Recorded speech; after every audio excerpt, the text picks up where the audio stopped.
આજે એક જૂની ફ્રેન્ડ સાથે ઘણા સમય પછી વાત થઈ અને વાત કરતા મને અલગ લાગ્યું કે આ વ્યક્તિના વિચાર વર્તનમાં આટલો બધો ફેરફાર કેમ. ત્યાં સાથે સાથે બીજી એક વાત પણ યાદ આવી કે આપણે રેગ્યુલર જે દરજી પાસે કપડાં સીવડાવતા હોય અને 3-4 મહિના પછી એ જ દરજી પાસે આપણે કપડાં સીવડાવવા જઈએ તો એ નવા માપ લે છે, નવા મેઝરમેન્ટ લે છે અને એના પ્રમાણે આપણા નવા કપડાં સીવે છે. તો કદાચ જીવનમાં પણ આવું જ છે ને, કે કોઈ વ્યક્તિ આપણે વર્ષો પહેલા મળી હોય કે વર્ષો પછી આપણે એની સાથે વાત કરતા હોય તો જ્યારે એની સાથેના પહેલા વર્તનો હોય, એના અનુભવો થયા હોય, એના પર જ આપણે અત્યારે પણ એની સાથે વર્તન કરતા હોઈએ છીએ.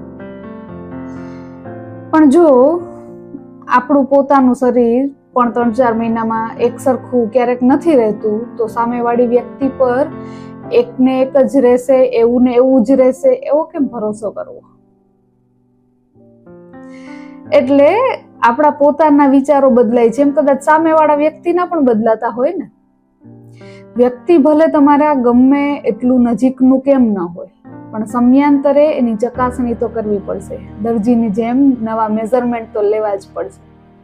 ક્યારેક કદાચ એવું પણ બન્યું હોય કે જે વ્યક્તિની ઇમ્પ્રેશન તમારા મગજમાં ખરાબ હોય એ કદાચ સારું બન્યું હોય અને કદાચ સારું વ્યક્તિ પણ તમારા માટે થોડા વર્ષો પછી ખરાબ પણ બને.